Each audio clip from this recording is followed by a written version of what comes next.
Hey everyone, welcome back to my channel. So I want to bring this story to you guys because when I first heard about this, the shooting, the murder of Jordan Edwards by that terrorist cop, my heart really hurt for him and his family. It hits really close to home, being as I have nephews that are that age, around that age, are coming of that age, and I have a son myself. And I really did think about what the children in the car with him had to have gone through. These boys are going to be traumatized for the rest of their life. They will be changed forever. And I really hope that someone is reaching out to these boys and giving them some counseling, and because this is worse than being at war. These children experience something definitely worse than war when you see your own friend, someone that you know, someone that you go to school with, murdered right in front of you by someone that you're taught to respect and taught to trust. And this monstrous terrorist just shot this child in the head in front of other children, and these are two of the children that are affected by this senseless murder. So it says, twin brothers described moment when teen was shot to death by, I'm going to say, terrorist police officer. Twin brothers who were traveling in the car with 15-year-old Jordan Edwards at the time he was shot and killed by the terrorist Blanche Spring police officer Roy Oliver, are still struggling to process their friend's death, according to the news interview. If I could do anything in the world to bring him back, I would, Maximus Everett told ABC about the loss of his friend.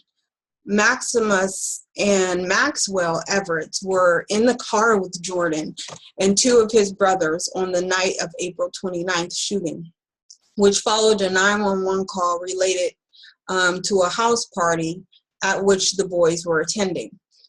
Police initially said that Edwards was in a car backing up towards the direction of the officers who were responding to the call about a house party in an aggressive manner. Police later revealed that account, saying that he had misspoken and that it appeared that the vehicle was traveling away from this disgusting terrorist. I just, this is sick. Oliver opened fire on the car of the boys inside of it, striking Edwards, who was sitting in the front passenger seat. And I'm not going to read this. This is just talking about this disgusting cop. It's not really talking about what the boys witnessed. So that's pretty, I'm pretty annoyed at this article, actually. And that is because it's not really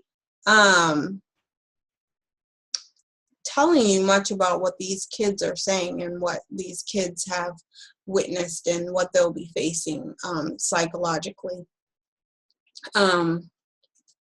So that's pretty annoying. But what I do want to say is when stuff like this happens, it affects the entire Black community. It was really, really hard for me that day, and even now, to talk about it, because this incident is just one of hundreds of thousands of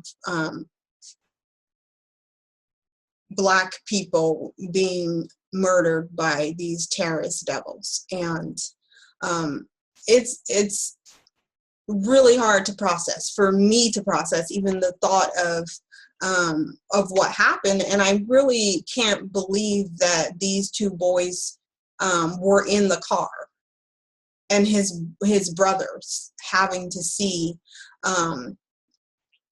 their brother be killed right in front of them by a terrorist. So, I mean, everyone has went to a party, everyone has been, you know, a teenager, and we've all been out at 11, 12, 1 o'clock going to a party, and just because nothing happened to us, you know, it's part of growing up. Part of that is going out and going to parties, and you're only 15. You've just started exploring the world, and then to think that you're making the right decision by leaving a party before it gets out of hand, to have you then met by these terrorists and then murdered, and your brother's murdered. I've been out plenty of parties when I was a teenager, even going to clubs when I was a teenager with my two sisters, my two older sisters, and I can't even imagine deserving to have one of your siblings killed in front of you. Like, no one's talking about what needs to be done to help these kids grieve, to help them process this. I don't see any GoFundMe accounts being put up in order to help these kids get through what they're going to have to go through. This is horrible. And this is what they do. These disgusting terrorists go into black neighborhoods and they cause devastating turmoil like this, and then they just walk away. And then you know, these kids are going to have issues when they grow up. They're going to.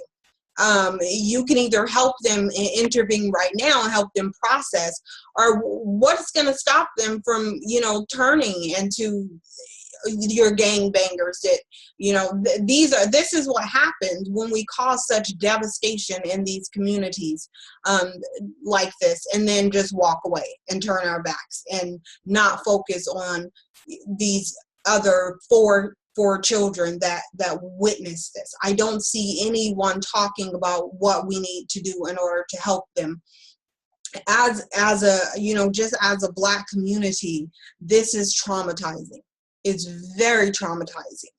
And I would love to see something done. Someone, like, I haven't even seen any articles with, or any interviews with the parents of any of these people. The only thing I heard is, you know, the parents asking for marches to be held off until the funeral, which is insane. If something like this happened to anyone in my family, I'm asking for everything to be tore up, burned down, broken. I'm calling for a full-out war. So I obviously hope that nothing like that ever happens, but I don't understand that mindset of, you know, the funeral is not going to bring your kid back. And I know that a lot of people want to say, you know, violence isn't going to bring them back. But neither is praying, and neither is being passive, and neither is continuously giving these terrorists passes to come into our neighborhoods and slaughter us. There's another video of another child that just got killed by terrorists. And they're trying to say, and I might pull that up and do an article on it, a video on it later, but they're trying to say that he did suicide by cop. He must have been doing suicide by cop because he had a BB gun or something. And it seems like just existing and being black is committing suicide by cop. Just as long as you don't cross paths with any of these white supremacist terrorists, then you're fine. But if you do, then you must be, you know, trying to commit suicide, because if you weren't, then you wouldn't be around these terrorist officers in the first place. I'm a little bit annoyed at this article. Okay, a lot. There wasn't any video of it either. I thought that they would show a video with these kids talking about you know, what they feel like, and you know, how they're processing, how they're grieving. But I mean, I wouldn't want to do it either. Like, I wouldn't. But I mean, this article is from today, and it doesn't really have any much information about the minors that are involved. And I don't know what to say to do. You know, suing, I guess, if that helps, whatever helps those parents grieve. But I sure hope that something tangible is done, something that is example setting, and something that's going to be different than what we have been doing for the last, I want to say 400 and something years, of giving these terrorists a pass for their behavior and allowing them to slaughter us. We really have to step up our game on this one, because if there's already another police shooting a day later, so it's starting to be, it's an epidemic, is what I keep trying to let you guys understand. It's not isolated incidents anymore. It is an extreme epidemic of terrorist attacks to the Black community, and it's disgusting, and it needs to stop. Let me know what you guys think about these kids, and what, you know, what can we do as a Black community to help these kids process and help them, just give them a chance to grow up to be strong, you know, mentally sound men, because these terrorists have done as much as they can to destroy the lives of all these boys that were in the car. So yeah, thank you guys for watching. Like, comment, and subscribe, and I'll see you guys on the next video.